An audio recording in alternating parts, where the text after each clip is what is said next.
that, is going to change as of today, as of midday today. Actually, I've been told there's going to be some major changes happening when it comes to the National Lottery Board. Its name is going to change from the National Lottery Board to the National Lottery Commission.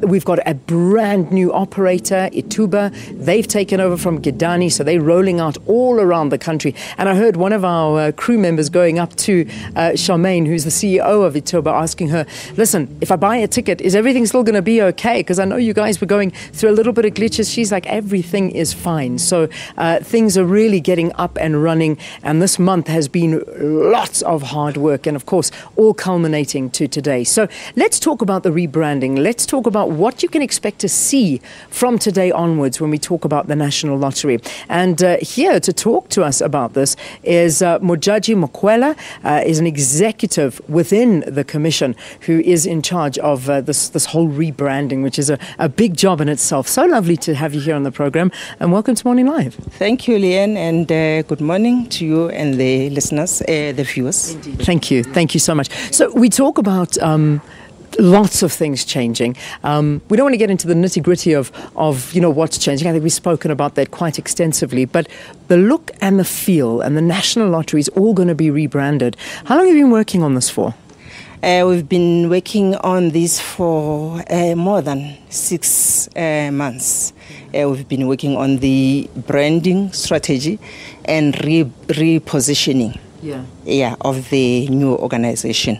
For the past 16 years, the organization has been positioned in terms of many brands. We had the National Lotteries Board, we had the National Lotteries Distribution Trust Fund, which is a fund. You see this logo represented the fund, and this logo represented the organization. Right. So this one took it was more prominent, took prominence in terms of the stakeholders. And that's the one we recognize, yeah. And a lot of people did not know about the organization itself and where the funds comes from. Okay. So in terms of rebranding and positioning, we have fused these two logos into one, made one logo, National Lotteries Commission, and the beneficiaries, as from today going forward, they will use that logo. It will written underneath Lotto funded, so that people know that this is a beneficiary, and we have the corporate logo that will have member of the DTI underneath. And our slogan is changing lives, and it's a cycle. When we talk about changing lives, we talk about that process of buying a ticket, contribution going to the trust fund, the organization, the commission, funding organization. So it's a cycle of changing lives. That is our new slogan. Okay. So we had the operator. It has its own logo. We will still have that National Lottery operator in its yellow but refreshed. I'm sure you've seen it in the morning as you at the stand of the operator.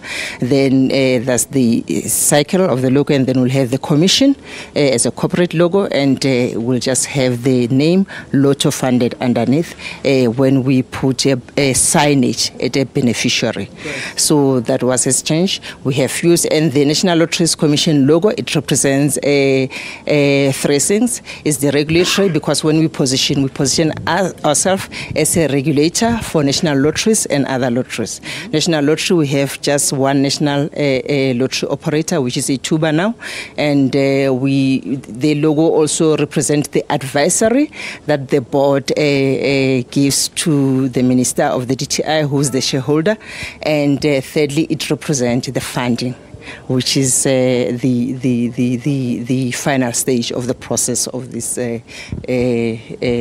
commission and the lotteries in South Africa. Great. Well, I mean, listen, when it comes to these boards behind you, I'm never a great fan of them. I have to tell you, whenever I see them, I ask people to take them away, take the banners away. I can't stand them. But today, for the first time, I've asked them to bring it in so that we can actually let South Africans see. Now, this is what you are used to.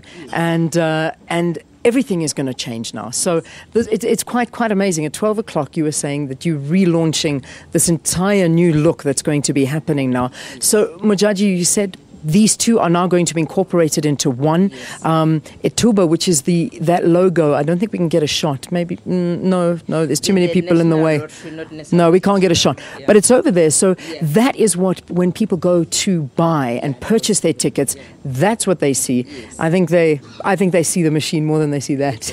They know. But with all this rebranding, with all of this change and everything that's going about, obviously there's a new vision, there's a new mission, not a mission, but there's a new vision and a new message that the National Lottery wants to get out. And you talk about changing lives, but how do you want South Africa's population to see the National Lottery, which really has been shrouded with a lot of controversy in the past? Yes, we would like the South African population to see the National Lotteries Commission as a catalyst for social upliftment. So we're carrying on with that vision. And this catalyst is here to change people's lives, as you see through the work of the beneficiaries that are exhibiting here today. Yeah. So when people go to buy that lotto ticket, that's the first cycle of the changing of lives of South African population. So whether they have won or not, ultimately, when they see the beneficiary, they will see that their effort of going to buy the ticket has been fulfilled because somebody else has won, and somebody else's life has changed. Yeah. So this is what we want to instill in South African. So lotteries is not only about gambling; it's about changing lives. So if we do it responsibly, we know that if we did not win, there's some money that goes into the trust fund, and the trust fund is administered by the National Lotteries Commission to make sure that we distribute that money equitably to the South African population. Excellent. That's what we want to take to the South African population, but over and above, we just wanted for them to know the whole cycle. That we have the National Lotteries Commission as a regulator of lotteries, and we have the fund that we draw the money from the operator and make sure that we distribute to them in order to change lives. This awareness campaign that you're going on, I imagine it's quite a big, it'll be a big process. What are you going to do? It is something that started even before we changed the name of the organization, because the organization have a flagship that we call the National Indaba, where we call all the strategic stakeholders and the beneficiaries, where we talk about the issues of changing lives, the issue that affects them. The issue, you see this change because it's coming from the very same people, the beneficiaries, what they've said they wanted to change, to see in terms of the organization changing. So we're actually implementing what is coming from our recent stakeholder perception survey. It shows that this national flag, 60% of them, they are aware of this national flagship project. They attend, and they also recognize and acknowledge that after we have come with resolutions, the organization implement those resolutions, which is what you see as an end result here. So we've been doing this since 2011. And we are continuing, and from the main Indaba as a national flagship, we go into provinces of which we branded a PICE project. It's called the Post-Indaba Stakeholder Engagement, where we go and engage on the points that were agreed upon during the national Indaba that were resolved upon. So we engage on those. Like this year, the focus is about governance of the NPOs and NGOs, so that we all assist each other in terms of making sure that the money that is being allocated to these NGOs is used accordingly. Okay. Yeah. Good. Well, thank you for explaining it to us. Good luck with the rebranding, and we look forward to seeing a little bit later on today what the brand new logo looks like, and not only the logo, but just everything about it going forward, the change that's happening at the National Lotteries Board. So that was Modjadji Makoela, who's Executive Manager for the National Lotteries Commission. Thank you very much for talking to us on the program. Thank you very much. Yeah. All right. So it's so nice to just look around and see how many people actually are here and benefiting from all of it. And the wonderful thing is that, this is now a process that is going to be open to so many people, and it's going to be hopefully sped up, because that, I think, is at the end of the day what it's all about, is that you're able to access these funds, you're able to get this easier, because it has been a very, very difficult process before. Some people waiting up to 5 years to get their money to be funded, whether you be a company or an NGO, in whichever sector you find yourself, from music to, not music, would be in the arts and in sports and business, you name it. I mean, it's a major, major issue here. And that's one of the things we're going to be talking about now, is with the distributing agencies for the charity. It's established in terms of the Lotteries Act of number 57 of 1997, as amended, allows for the National Lotteries Board, now the Commission, to allocate monies to organizations that are deemed fitting as grants. All right, that's an important point to remember. But how will this process be impacted by the change of the constitution to the entity? Well, to talk us through all of this, we are joined now by Gordon MacDonald, who is the distributing agent with the National Lotteries Commission, and also joining him is Jeffrey. Is this correct, Jeffrey Dupree? Great, I've got it right. Jeffrey Dupree, who is the grant from the Grant Funding Board. Is that right as well? Executive for grant funding. Thank you very much. I'm trying to read writing these days, handwritten notes. They don't work as well as they do as computer print, I can tell you that much. But gentlemen, thank you very much for joining us here, and welcome to the program. Firstly, let's talk about the work of the distribution agency. What is it that you guys do? The distribution agency is they're appointed by the minister. Basically, their main function is to distribute grants in line with the Lotteries Act and the regulations. All right. So that's your job, is the distribution of the funds. Distribution of funds, that's correct. And to make sure that they get to the right people, and that there's no funny business happening, and people don't benefit unfairly. Correct. Okay. Although recently that's becoming increasingly more difficult with people trying to access funds who shouldn't really get them through fraudulent and corrupt means. Yeah. Well, it's just what we want to talk about and see how that's going to stop now going forward, because we can only hope that the money does get there to the right beneficiaries. Now, from the grant funding side, your role in all of this, what is it? Thank you, Leanne. Our role is basically a supportive role to the distributing agencies. So in other words, we do the preparation, pre-screening, assessment, initial assessment of those applications for preparation for the distributing agency for assessment. And then also post allocation of funds, we then also have to facilitate the payment of those, monitoring, assessing the progress reports, etc.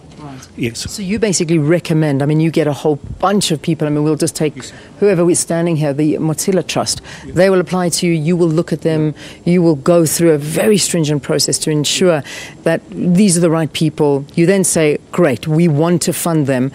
But do you decide on the amounts? How does it work? No, I think basically what in the main what we are doing is we would, for example, check the compliance, because remember there's regulatory compliance issues, but also when a call is published, the agency would then, for example, charities would outline clearly those subsectors that they're focusing on, what is the capping of the amounts and so forth. So we do the initial to say that yes, this applicant meet all the requirements. The agency in terms of the law are the ones that actually decide whether, first of all, that applicant is worthy to be supported, in other words, in line with the regulations and also the guidelines. And secondly, based obviously on available funds, they will then decide how much to allocate. But also linked to that will be the issue of, they look at, for example, things like capacity, in relation to the amount to be applied for.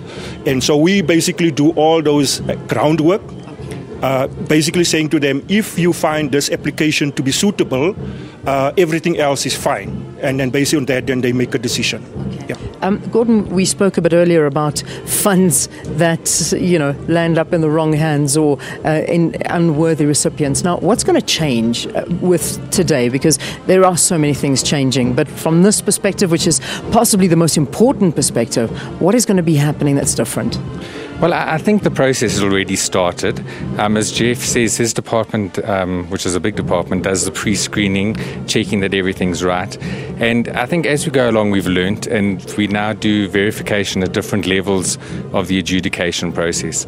So we actually establish if the organisation exists, which is obviously a big one.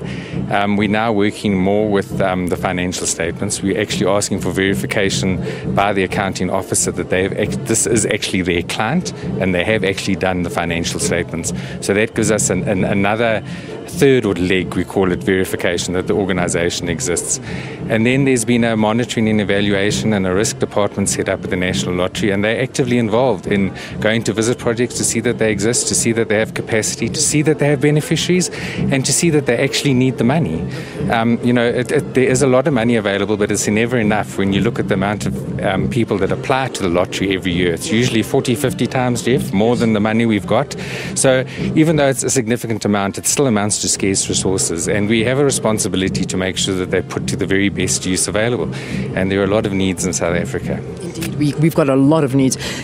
Is there going to be a lot more that people need to submit in terms like what we've heard Gordon saying? I mean, I imagine there's going to be a lot more that people have to get information to get to you, as well as site visits, as well as a lot more investigation into these beneficiaries before they're awarded the money. Yeah, in fact, we're trying to balance what Gordon has said, to mitigate that particular risk that has been identified. But also the whole philosophy and one of the objectives of the legislation is to also streamline and facilitate more efficiency. So, for example, there wouldn't be substantive more information submitted in terms of, because the mandatory requirements are outlined in the law. But obviously, as indicated by Mr. McDonald, what we will do is in the pre-adjudication process, we obviously would now do much more intense verification processes. So by the time that the project arrives at the distributing agency, we should have covered all those angles so that we minimize any delays post-education. And I think the other important thing is that I just wanted to mention is that with the decentralization and opening up of provincial offices, we will also now have people much closer to the project implementation. And so, in other words, for example, verification of the existence of the organization will be easily facilitated. And moving forward, we will also conclude the pre-adjudication processes at provincial level, actually. And that will also allow to spread out what we currently have, this pipeline of the last call of charities, 8,000 plus applications. So we believe that there will be a balance, ensuring that the fiduciary duties of the board through the agencies are being complied with. But secondly, we have reviewed our business processes so that we can find ways to just gain in terms of efficiencies, making things a little bit easier, and also intensifying education and awareness to our beneficiaries so that they completely understand the requirements for access to the funding. Gentlemen, thank you for talking to us. Good luck going forward. Lots of hard work coming your way, no doubt. But as you can see, the hard work paying off, and some of these unbelievable beneficiaries behind us. In fact, I'm going to say goodbye to you now. I know that I'm stealing a little bit more time, but I would like to, because have a look over there. I mean, this is such an amazing story by Julia. Justice delayed is justice denied. This is a lady who had been awaiting trial for 7 years. 7 years she was awaiting trial. Wrote a book. And once she had her day in court, it was found that she was innocent, that she actually committed no crime. So she, through the help of the National Lottery, has now started something where she helps other women that have gone through the same thing to try and integrate into society. So it is making a difference, and it is changing lives. And let's just hope that it happens a lot more for a lot more people in South Africa. Gentlemen, thank you. Thanks so much. I urge you to walk around, look at some of the difference that you guys are making in the lives of South Africans.